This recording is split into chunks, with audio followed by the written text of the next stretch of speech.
एक ऐसा इंसान जिसे खेल के मैदान में ना एकदम देवता माना जाता है।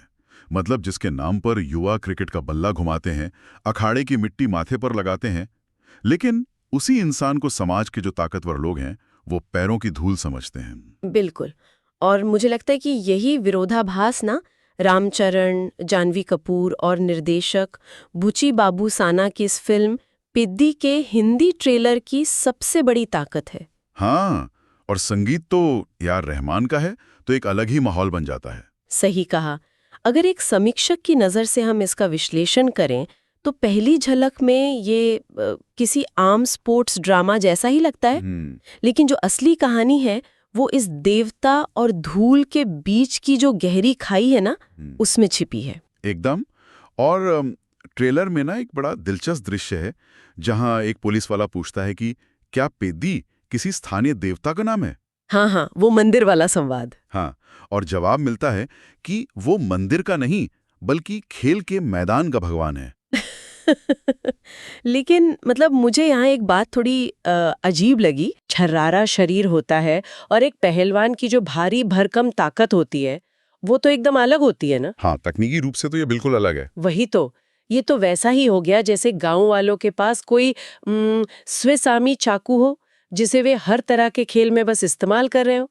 एक समीक्षक के तौर पर मैं सोच रहा था कि ये क्रॉसओवर एथलीट वाली बात पर्दे पर विश्वसनीय कैसे लगेगी। मैं समझ रही हूँ, ये पर्दे पर दिखाना एक मुश्किल चुनौती जरूर है, लेकिन मुझे लगता है कि ट्रेलर में इसे महज शारीरिक ताकत की तरह पेश नहीं किया गया है। ये एक तरह की मनोवैज्ञानिक ढाल है उसके लिए। मनोवैज्ञानिक ढाल? वो कैसे? याद है जब पेद्दी कहता है खेल ही मेरा अहंकार है।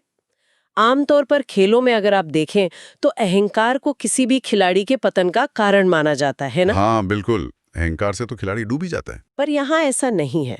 यहाँ एक भ्रष्ट और शोषक सिस्टम है और उसके सामने पेद्दी का ये अहंकार ही उसके अस्तित्व को बचाने का एकमात्र तरीका है।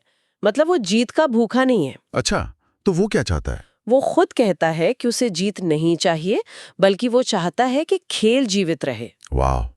तो क्या इसका मतलब ये है कि वो अंदर से पूरी तरह टूटा हुआ है? हाँ, आप ऐसा कह सकते हैं। क्योंकि ट्रेलर में ना जो प्रेम प्रसंग वाले दृश्य हैं, जैसे जब वो जानवी कपूर के किरदार से बहुत ही मासूमियत से पूछता है कि क्या आज कोई तारा टूटकर मुझ पर गिरा है, तो वो दृश्य इस अहंकारी रवैये से बिल्कुल मिल नहीं खाते। ऐसा लगता है कि मतलब हम दो अलग-अलग इंसानों की कहानियां देख रहे हैं। असल में वो मासूमियत ही उसका असली रूप है। जब वो सत्ताधारी वर्ग के सामने खड़ा होता है ना, तब उसे उस अहंकार का मुखौटा पहनना ही पड़ता है।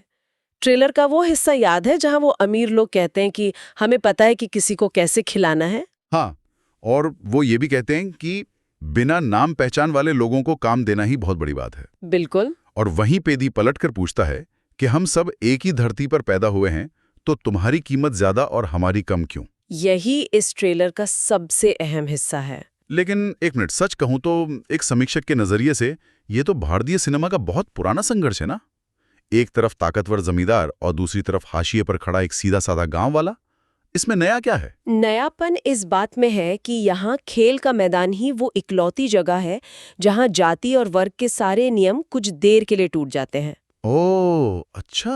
हाँ, समाज के ताकतवर लोग इस मैदान पर नियंत्रण इसलिए करना चाहते हैं क्योंकि यही वो जगह है जहाँ एक पहाड़ी के नीचे का ग्रामीण उन्हें एकदम बराबरी की टक्कर दे सकता है। सही बात है। जब पेद्दी अंत में कहता है ना कि आप सब सोच रहे हैं कि मैं खेला लेकिन असल में मैंने लड़ाई लड़ी है, तो वो साफ कर देता है कि खेल कोई मनोरंजन नहीं है, ये अपना हक छीनने का एक हथियार है। तो मतलब ये ट्रेलर सिर्फ पसीने, मेडल और तालियों की बात नहीं कर रहा है। इसका असली उद्देश्य एक शोषित वर्ग के संघर्ष को मैदान से जोड़कर दिखाना है। बिल्कुल, वही इसका मूल विचार है। और इसी वजह से पेद्दी का उस खेल को जीवित रखने का जो संकल्प है वो इतना जरूरी हो जाता है। अगर खेल मर गया तो बराबरी का वो इकलौता मंच भी छिन जाएगा। और यही बात इस फिल्म को एक साधारण स्पोर्ट्स ड्रामा से निकालकर एक बहुत ही गंभीर सामाजिक चर्चा में बदल देती है।